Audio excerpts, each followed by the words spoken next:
Hey everyone, this is Alex and Ben. Welcome back to another episode of the Oregon Bridge.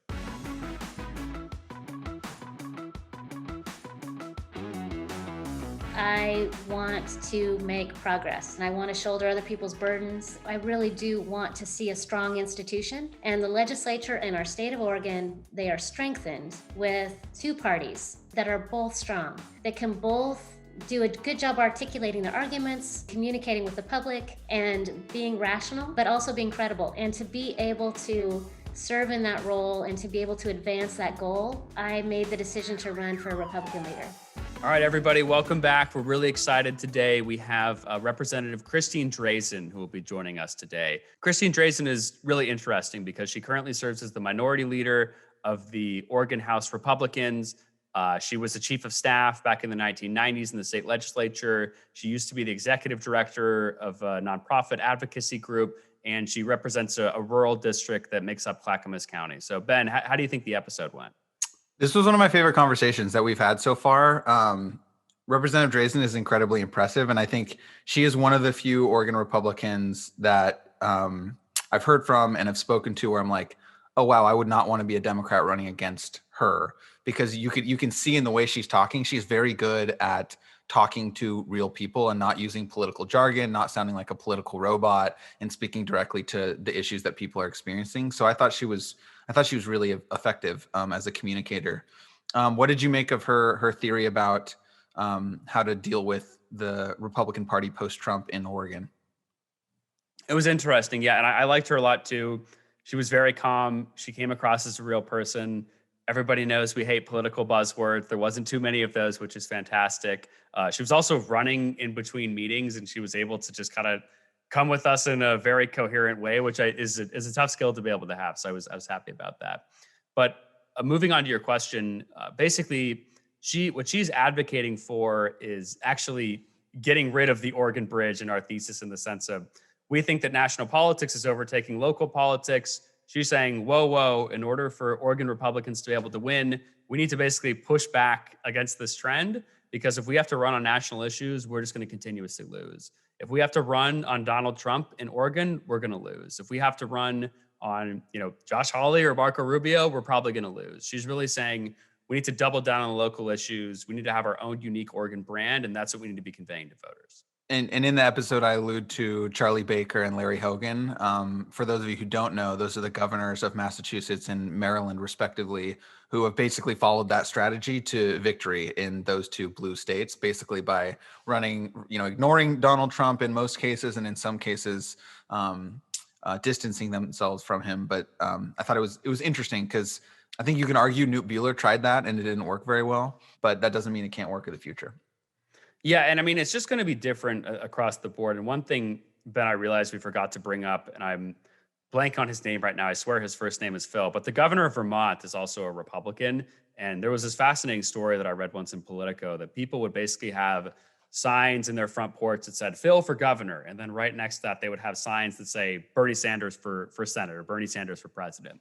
So you actually have people in states like Vermont, in states in Maryland, in states like Massachusetts who, they're pulling the trigger for someone very progressive, and then they're also pulling the trigger for a Republican who, of course, I don't think that I would call Charlie Baker a conservative. He wouldn't call himself that either, but I mean, he is at least center right. He is a member of the Oregon or of the GOP. He's not a member of the Oregon GOP. But I mean, Ben, I'm curious, why do you think that might be working in places like Maryland, Massachusetts, and Vermont, which I also want to point out, those states are much more progressive and much more Democratic leaning than Oregon. What do you think is the magic sauce here that we're basically missing? And do you think that she did a good job of addressing that in the episode?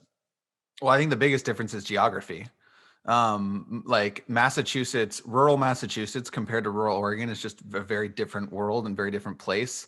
So I think the biggest difference is, like, many folks in Eastern Oregon align more closely culturally and economically with Idaho than they do with the state of Oregon.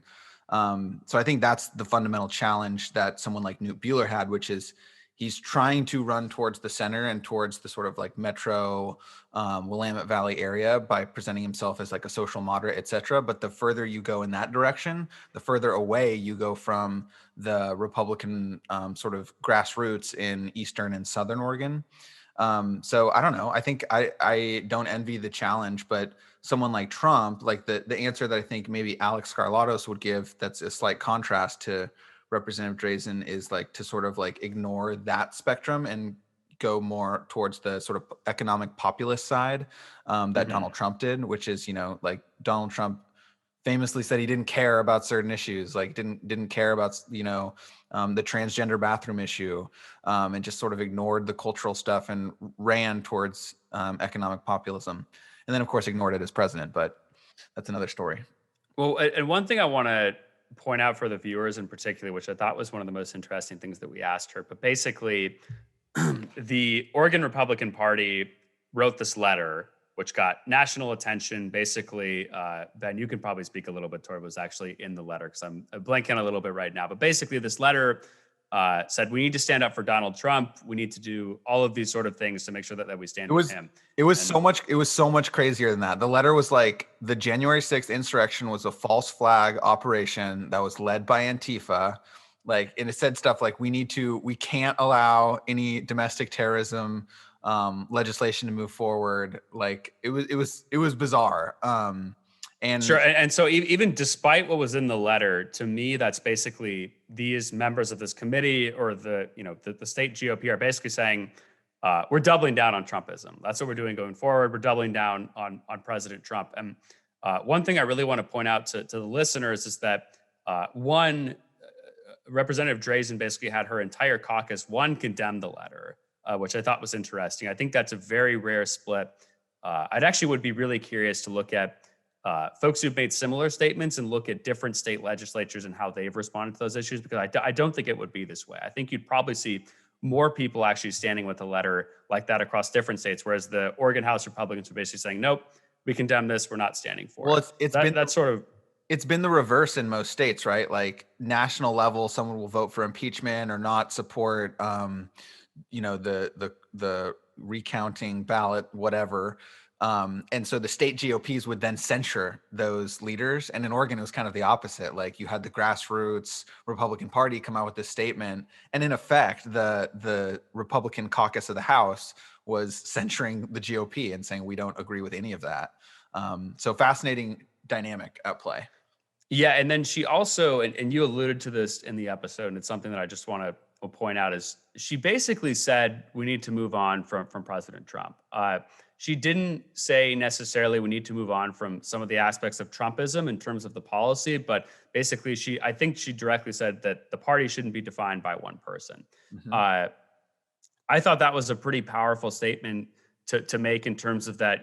If you look at actual polling right now, a poll I saw the other day is that 53% of GOP primary voters want to see Donald Trump run for president again. And the person below him is Vice President Pence with 13%, then Donald Trump Jr. with like 9% or something like that. So clearly that's not where the party's at. And as you alluded to, I imagine that's not where her district is at. So I'm really curious to see what sort of happens if she continues to speak that way, or maybe she sort of walks that back if she gets political pressure from the grassroots. But I thought that was a pretty bold statement to make, when I think most of the party across the country and in Oregon too is really still hoping that, for example, President Trump stays really involved. He runs for office again and stuff like that. I just first have to acknowledge the political genius of the folks who say we need to move on from Donald Trump to Donald Trump Jr. That's how we need to move on from Donald Trump.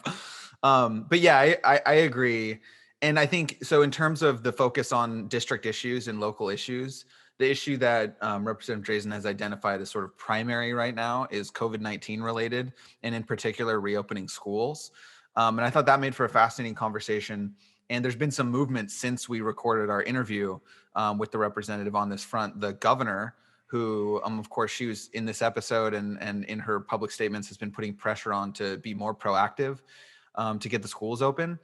The governor actually announced that all schools in Oregon must reopen to hybrid or in-person instruction by certain dates. I think it's March 29th for K-5 and April 19th for... Do you think that pressure, because at least she didn't say it explicitly, but Rep. Drazan sort of implied that it's not only the House Republicans and the senators that want to do this, but also basically folks like Speaker Kotek. They want to take some of the power back with them too. She didn't explicitly say that, but I feel like she did sort of imply that Democrats aren't outraged, but maybe they're feeling a little bit uncomfortable. They're getting left out of the conversation. Do you think that the legislature put pressure on Governor Brown and that sort of was the step forward? Or do you really think it's still Governor Brown driving the show there, and that was just kind of a decision that she made on her own with her own advisors?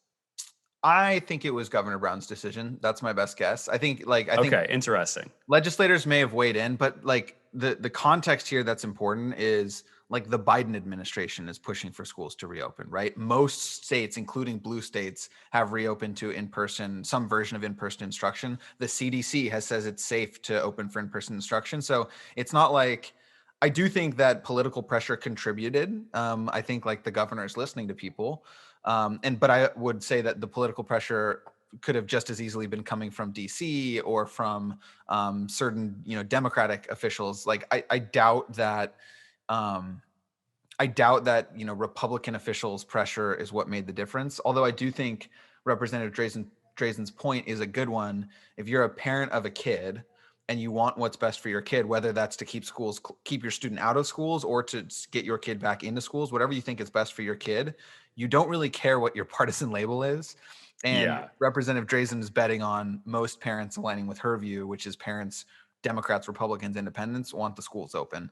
Oh, of course. Well, yeah. And I mean, we've had, people who are pretty conservative and people who are pretty progressive on this podcast. And I think they disagree with the mechanics probably of how that should work. But in general, people say we need to get kids back in school. That's clearly a pressing issue from the experts' perspective. But then as you said, yeah, voters want to have their kids back in school. Yeah. That's just something that we need to do and that people are calling for. So absolutely. But yeah, overall, an excellent episode. I really enjoyed the conversation. I hope all of our listeners enjoy it too. Please remember to subscribe to our podcast, give us a 5-star rating, and reach out to us if you have suggestions on future guests or future topics you'd like us to cover. Anything else, Alex? Yeah, and also send us your questions. We'd love to spend a couple minutes, while we're doing each of these episodes, just answering your questions, hearing your feedback, all of that sort of thing. Even if they're mean ones, we like to hear those too. Sometimes those can also be funny. So please feel free to let us know. But thanks everybody again for tuning in, and we hope that you enjoy the episode. Thanks, everyone. All right, everybody, welcome back to another episode of the Oregon Bridge podcast. Today, we're really excited to have Rep. Christine Drazan, who is the leader of the House Republicans in the state legislature. Rep. Drazan, how are you doing today? I'm great. It's sunny out there. I think I saw my first crocus in my front yard, so good things ahead. Yes, always a nice day when it's sunny in Oregon before June, which is so very rare. Wait, after 4th of July, you mean it has to be sometime before the 4th? I feel like June is still pretty nice, but yeah, after the 4th, it feels much safer. But thanks so much again for joining us today. Your staff just told us actually that you had just come from a hearing where you were speaking on one of your priority bills. One of your priority pieces of legislation. Curious to know what you were speaking on, what the issue was, and what the bill is. So it actually is funding for unaccompanied homeless youth in the state of Oregon. In my first session in 2019, my priority legislation that year was in support of a program through Ecumenical Ministries of Oregon called Second Home. And I got funding for my legislative district specifically to support homeless students in Canby, rural Clackamas County, Estacada, all through this area that doesn't otherwise have services already. And I saw the kind of difference that it was making in my community. This year, 2544 is this opportunity for me to link arms with my counterpart, Representative Barbara Smith Warner, who is the House Majority Leader and the House Minority Leader, as well as others. It's a very bipartisan bill, but we are chief sponsoring it together. And it will provide grants, it will provide supports for host homes, which is what Second Home in particular does. So I'm really, really pleased to be a part of supporting that work. Oregon is not surprisingly among worst in the nation for supporting our unaccompanied homeless youth. And we spend pennies on the dollar here. And even our neighbors to the north in Washington spend about $33 million a year. And we spend about between 1 and 2. So we have work to do. We have kids who have needs that are going unmet. And in this coronavirus gig where you have to have access to a computer to even engage in your own education, it really matters that people have a roof over their heads in the day, access to a computer, not just sleeping at night. So it is absolutely critical and essential to get as much support for our students as we can. I love the partnership between you and Representative Smith Warner. That's one of the things we're interested in this podcast is what are the areas where the two sides can work together. But you said something before I go to the next question. You said something about unsurprisingly Oregon isn't performing well. What do you think the root cause is there, or why has this? What were you alluding to with that point? I think Oregon has a challenge when it comes to adequately funding our human services and our social services. And my own personal bias in this category, it's because whenever we tax, I guess they're in some circles are called sin taxes, right? Beer, wine, marijuana, lottery, whatever. The state skims off the top for other policy areas. When that leaves interventions, behavioral health, mental health, homeless supports, kind of living off the scraps. And that I think has been a challenge for our state and has meant that we have lagged further and further behind. To be a little bit more charitable about it, it's also possible that the homeless crisis has really exploded since the Great Recession, and that it's taken us somewhat by surprise the extent to which these services are really needed, and they don't have dedicated funding. And so I guess you could look at it two different ways. It is kind of emblematic of how we fund in the state of Oregon, in that we have the opportunity through taxes on those products to be able to support the social impacts of the use of those products, and we don't entirely. And in addition to that, after the Great Recession, the recovery hasn't been equal across all sectors and everybody in our state. And so we have work to do to be able to get people back on their feet and back on track and in a place where they're stabilized and they can choose for themselves what their future looks like. And that, in this case, is going to take some investment. Fascinating conversation. I know there's some proposals. I just saw Representative Prusak and Representative Sanchez came out with a proposal to increase liquor taxes that kind of is around the edges of what you're talking about here. Zooming out a little, we're going to talk more about policy in a moment, but rumor has it you were a legislative staffer back in the 90s. And as a former staffer myself, you hear horror stories about what the legislature was like back then and what it was like working there. So I'm curious, just on a broad level, and COVID aside for a moment, because I know this is a wild session to be trying to conduct business, but what are the major differences in terms of how the legislature operates from when you were staffer there versus now as a member? It is night and day, absolutely night and day. I mean, the thing that's the same is Peter Courtney was there then and he's still there now, right? Like that's never going to change. Yeah, he'll be there in 30 years from now too. Yeah, there's no doubt. I believe that with every fiber in my being.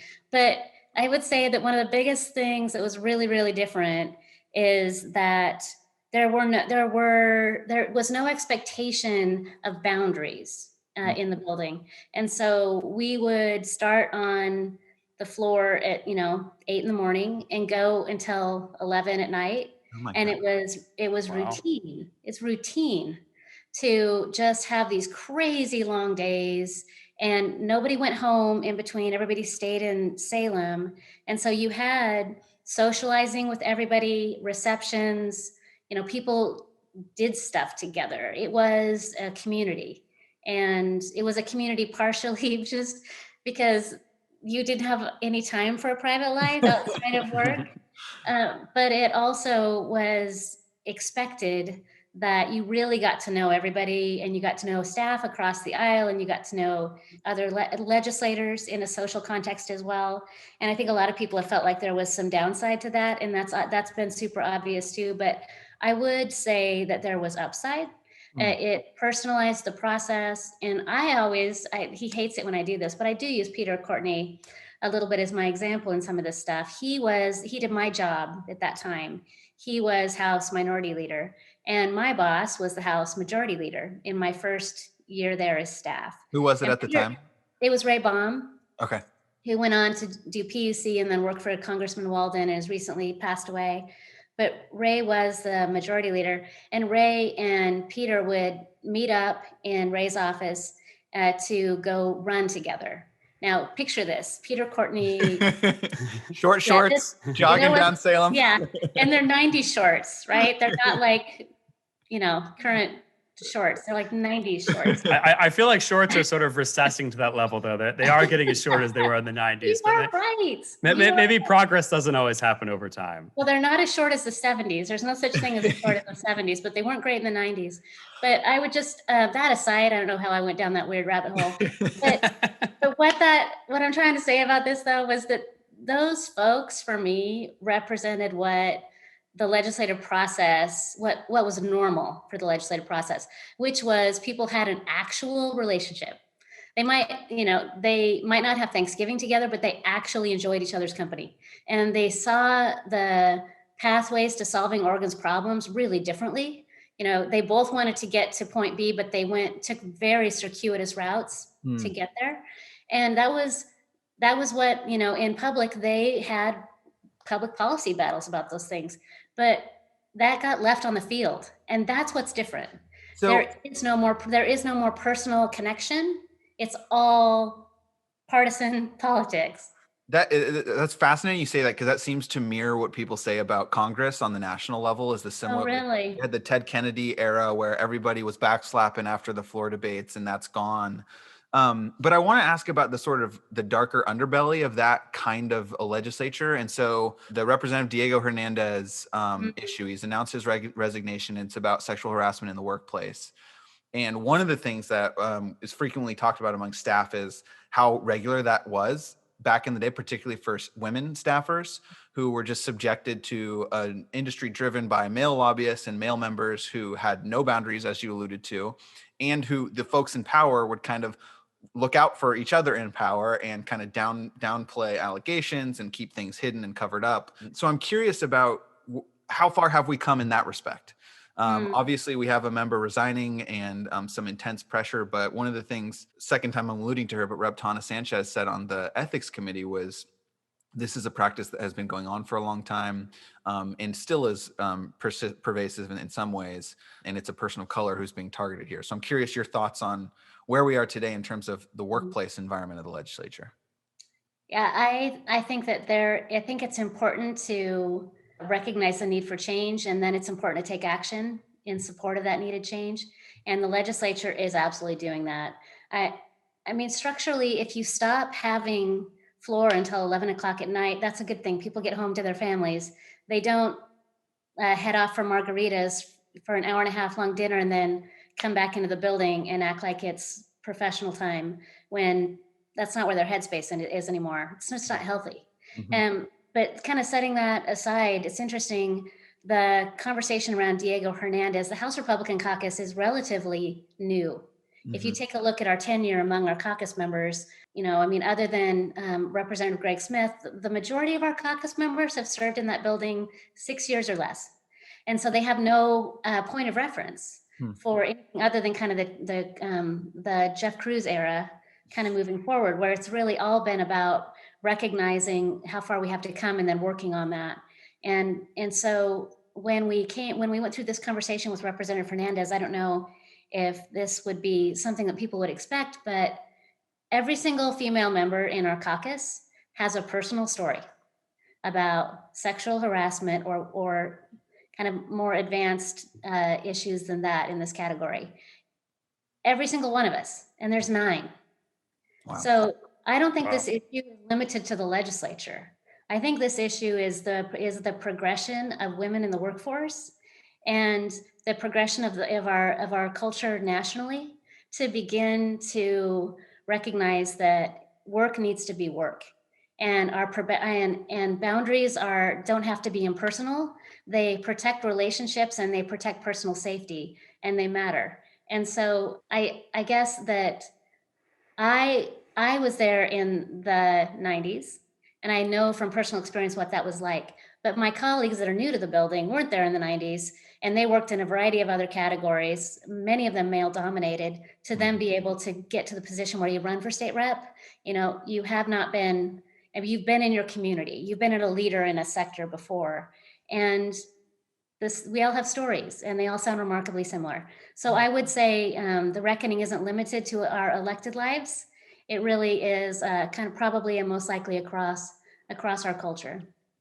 That's great. And yeah, Rep Drazan, so I want to transition the conversation to talking just a little bit more about your story also. So I think that a lot of people were surprised basically by your sort of quick rise. And as I was prepping for this podcast, I was basically looking for more information about your background. I was looking for, the Willamette Week interview or the Oregonian one-on-one or things like that. And there wasn't actually too much information about you out there. So I'm sort of curious because you came into the legislature, you rose to the highest position in leadership very quickly. Can you just kind of walk us through how that process went? Was it surprising for you? Was this something that you always, you basically saw this position and you wanted to take it immediately, or just kind of curious to hear more about the story behind that? And for our listeners, I think it was a contested leadership election too. So it was kind of surprising to some folks in the building at the time of that internal caucus election. So yeah, I'd love to hear the story there. You guys think that you're the first ones I'm going to peel back the curtain for? Come on. So there is the biggest venue. So there is a curtain to peel back, is what we just learned. Now here's what I can tell you guys about me. How about that? I'll tell you guys about me. I won't be talking about what happened in caucus, which is probably why you didn't find the Willamette Week interview and you didn't find an Oregonian interview. I really feel like the caucus discussions, as far as how they make decisions about who should lead them, I think it's appropriate that those conversations remain confidential so that we can maintain our unity, because we're in the super minority in the state of Oregon. And the thing that's most important is that we are team oriented. And that is, in fact, how I approach my role, is to elevate a group of leaders and help them achieve their absolute most and best in service to their community. And so you only do that if you respect the confidentiality of those processes. And I'm going to do that. Can I quick interjection before you jump in? One of the things that I've heard journalists talk a lot about is how they believe that caucus meetings should be public meetings, because so much around decision making happens there. So I'm assuming you disagree with that, or would you think leadership discussions are sort of a different conversation because of the nature there? Or just curious of your thoughts on that specific item. Yeah. So this is going to be another Wayback Machine for me. So when Republicans were in the majority in the House and the Senate, the Democrats just pounded their fists on the table saying caucus meetings have to be public. Those dirty Republicans are making all these decisions. They're hiding things, shadowy governments, and they've got to be public. And so the Senate Democrats had a period where they invited the press into their caucus meetings, but they were like super minority almost status at that point. And the press lost interest because, in fact, no decisions were made in those caucus meetings. And they decided to close the caucus meetings to the press and as they picked up numbers and went back towards the majority, there was a reason for them to go back to having some version of the opportunity for colleagues to be able to flesh out questions and concerns in that setting. So I have mixed feelings about caucus meetings. As someone that's serving, the value of the caucus meeting is you really have so few other forums where you can interact with your colleagues that share your philosophy of government. And like I said, I am committed to unity and teamwork and in service to Oregonians. And that's hard to do if you can't build authentic relationships in some setting. I mean, if you can't meet in social time and you're not going to concerts together, you're not going out to dinner in groups, or you're not doing all those things, when do you build relationships? When do you build authentic relationships? And kind of that iron sharpens iron concept, where you are able to find a space and create a venue for people to have candid disagreements or conversations, or just have kind of that moment where you really don't know and you have the opportunity to be educated behind, within a caucus setting rather than in a public setting. There's value there. I think that if there were issues within a caucus setting where public policy was being shaped, I think that would be different. What I'm talking about are caucus meetings where you navigate the process, where you talk about what's coming up on the floor and if you're going to vote up or down, which is very, very different than shaping policy.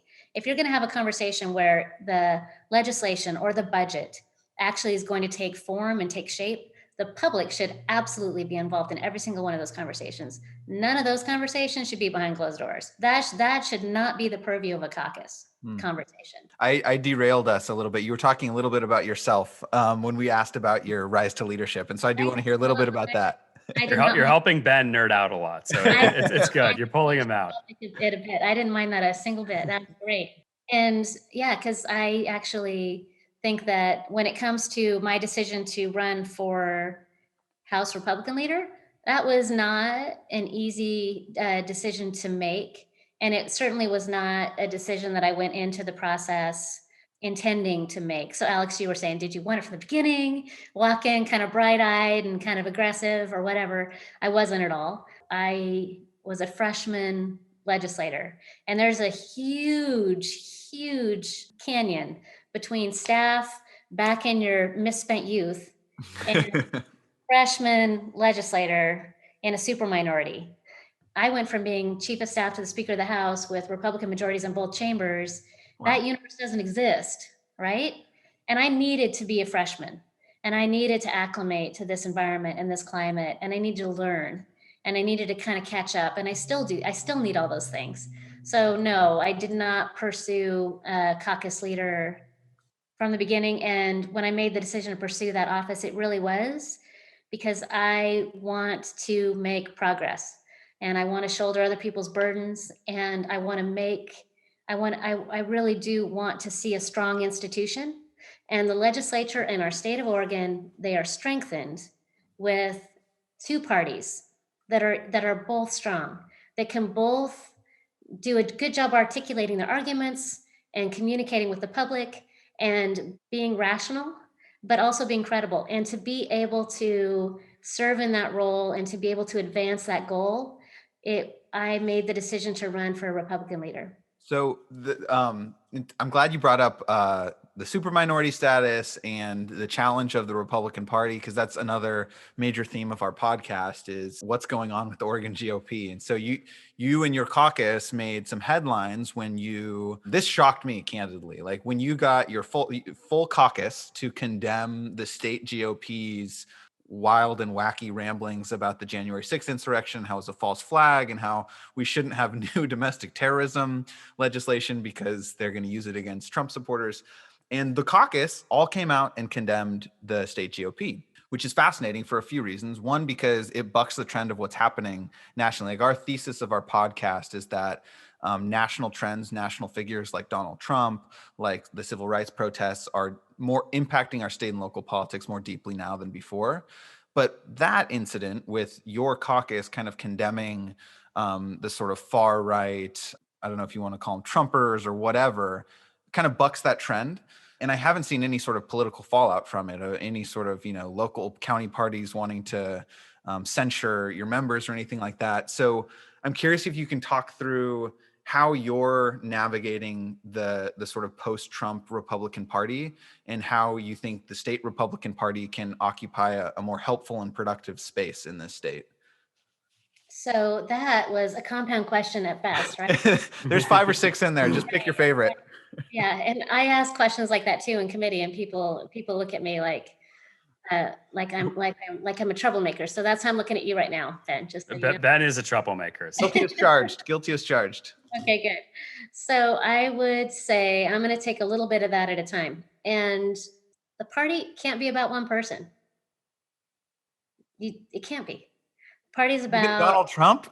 The party's about principles, right? So I'm a Republican, and I have been a long time. I mean, if you look at my personal history, I have been a Republican since my 20s. And so I am a member of this party because I believe in opportunity.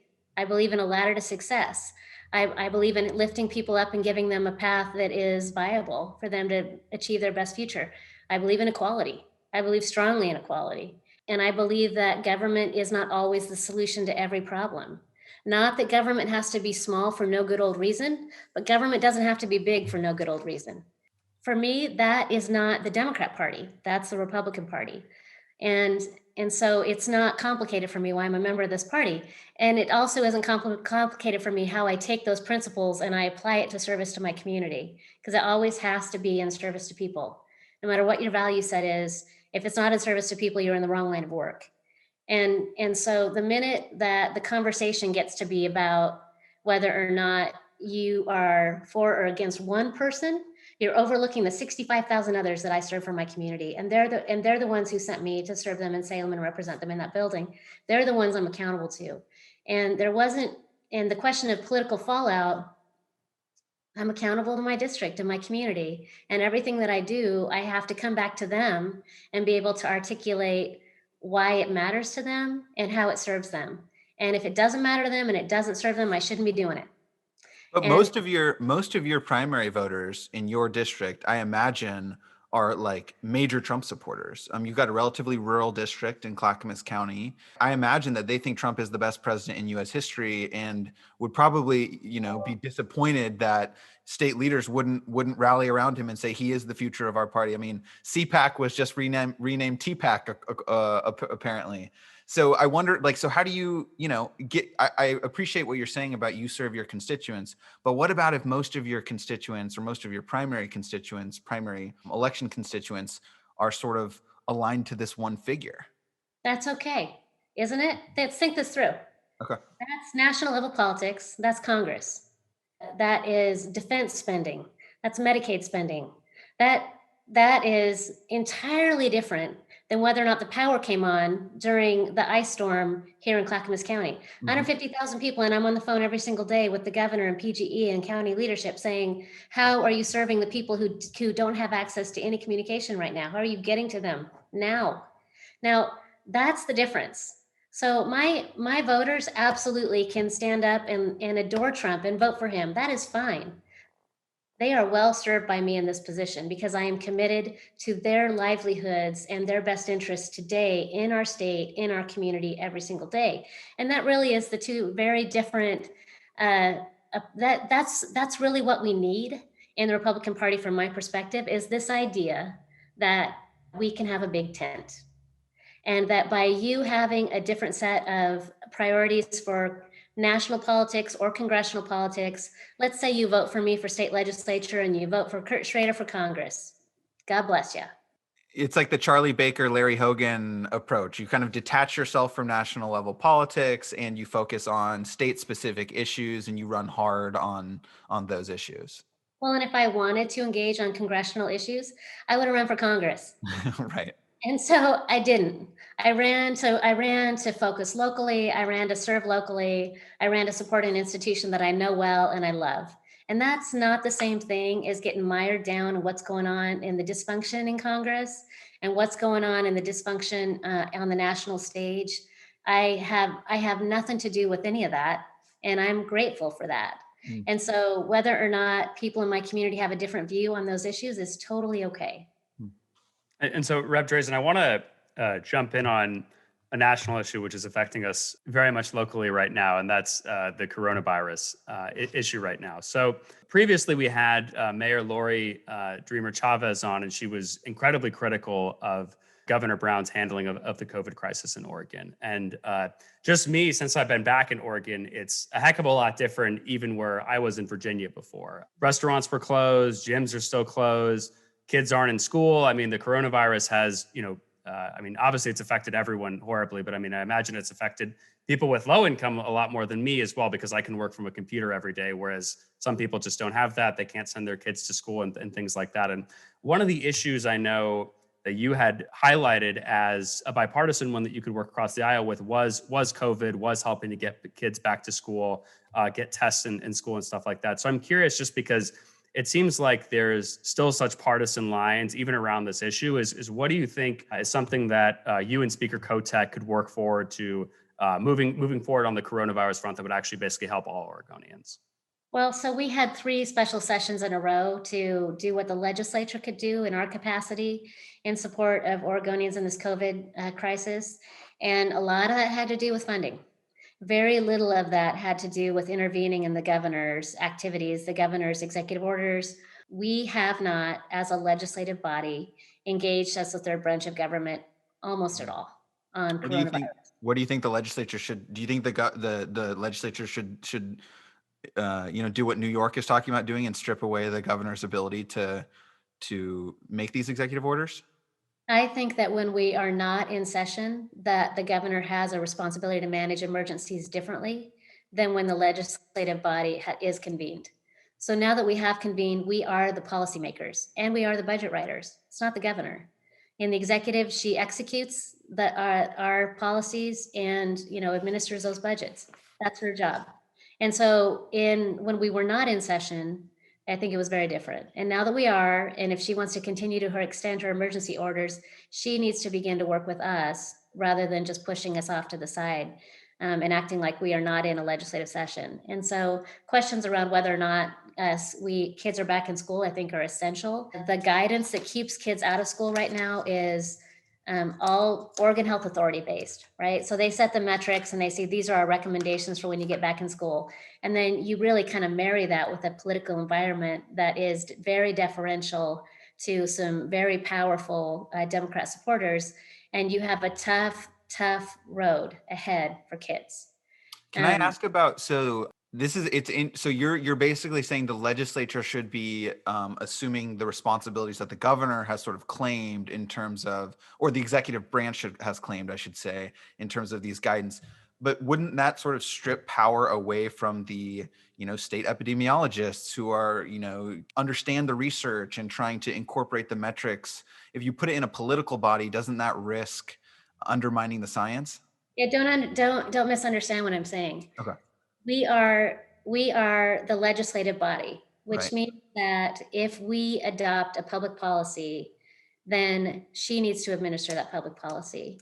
The assumption is always that the Oregon Health Authority, and specifically, as you mentioned, our epidemiologists in our state, our public health experts, have got to be the ones that guide our response to this pandemic. It's a public health pandemic that is very unique. And there's nothing as a legislative body that we would do to countermand that. But at this point, you have different kinds of science in different states. How's that possible? So the science in other states lets kids go back to school, but the science in Oregon doesn't. So we need to better understand from a public policy perspective what choices are being made with that data. And really, what you're talking about are decisions around risk. It's not so much, we know how coronavirus spreads. We know who the at-risk populations are. We have vaccines now. So if you're vaccinating your highest risk populations and you know what to do to mitigate exposure and risk, at what point do you say what amount of risk is acceptable for us to get kids back in the classroom? Because we know the impacts on students are going to be mental health, social and emotional well-being, as well as dramatic academic losses over the course of a year. As public policymakers, we worry about learning loss in a summer. So you make that an entire year where that student is never again going to be 8 years old, or that first grader is never going to be at the stage where they should be learning how to hold a pencil. These are important learning moments in these students' lives that we won't be able to reverse the clock for. So the question has to be, how does our science align with what they're doing across the nation? And the CDC and Fauci, I mean, you could go through the American Academy of Pediatricians, and they all say the number one priority has to get students back in the classroom. There is consensus in the medical and scientific community around that question, but we don't have kids in the classroom in Oregon, which makes it a political overlay on the science. And that's really where other elected officials, when we're in session, need to engage, because now we're not talking about science that's in question. Is it safe? Is it not safe? Is it worth the risk? Is it not worth the risk? That is not in question anywhere else in the nation but Oregon. So why are we still here? Excellent explanation of the political overlay on the public health. I think that will explain the situation very well to folks, and I completely agree. So now what? You're in a super minority in the legislature, and things are not trending in your direction in terms of what you just outlined. So what can you do? What is the strategy of you and your colleagues in the Senate, Republican caucus? How are you all thinking about COVID response? So I would just say that my ability to influence what happens inside that building isn't just about my numbers some days, right? Sometimes it ends up being about the X factor.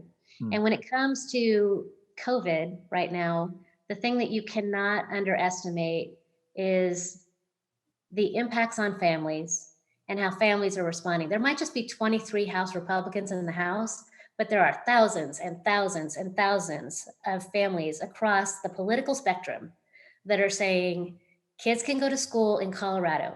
why can't my kid go to school? That is not me. That's not about my political power. That's not about my position. I am standing in the gap for thousands and thousands of families across the political spectrum who want to see better outcomes for their students. And that's not selfish. That's the right thing for us to do as a state. And frankly, it's the right thing for us to do as a nation. If we want to be strong, if we want our economy to recover, if we don't want to see like adverse outcomes 10 years from now for mental health, behavioral health, additional homelessness, that's an important issue to me. We have got to intervene now. We've got to take this seriously. There has to be a level of urgency that I'm not seeing. And I talk to the governor all the time about this. And I ask her, is it enough that you vaccinated teachers? Is that all the leadership you can apply to this issue? You are the superintendent of public instruction. When will our kids get back in the classroom? So real quick follow-up before I know we got to close here in 5 minutes.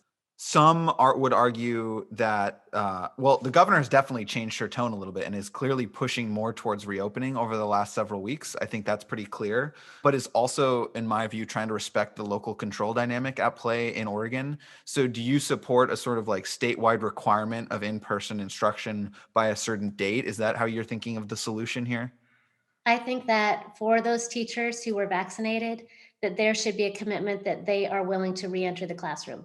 And for districts that allowed their teachers to get in line to be vaccinated, there should be a commitment that they create a pathway for those vaccinated teachers to teach in person to some extent. There needs to be progress, and it needs to be clear, visible progress. A statewide mandate, that's almost never the solution, but when you accept the vaccine over seniors, over people that are 80 and above, over people that are vulnerable conditions, then there has got to be a public benefit to that. And the commitment should be that the governor goes back to those folks and says, I could not have been more proud to have prioritized you for vaccinations because I believe in our students and our future. I need you to work with me on this. She has the political leverage to do that. She has the opportunity to do that. Those are her own stakeholders. Those are her own supporters, and she can make gains with those groups like few others. And she should take the opportunity and show leadership and do that. Well, Representative, on behalf of Alex and I, we want to thank you for making time to jump on this podcast. We covered a lot of ground today, and believe it or not, we still got several topics we didn't get to. So we'll have to have you back here.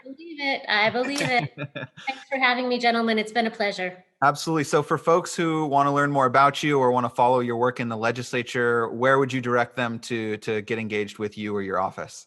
My legislative website is the best place to find me and reach me. My office number is 503-986-1439. And it's just rep.christinedrazan@oregonlegislature.gov. And we post information all the time. You can sign up for my newsletters, get additional information. I am a pretty infrequent poster to social media. I'm not the most social media active legislator in the business. There's a lot that are a lot more active than I am. But I am committed to direct responsive communication with folks. So I'm more than happy to reach out through my office anytime. Awesome. Representative, thank you so much.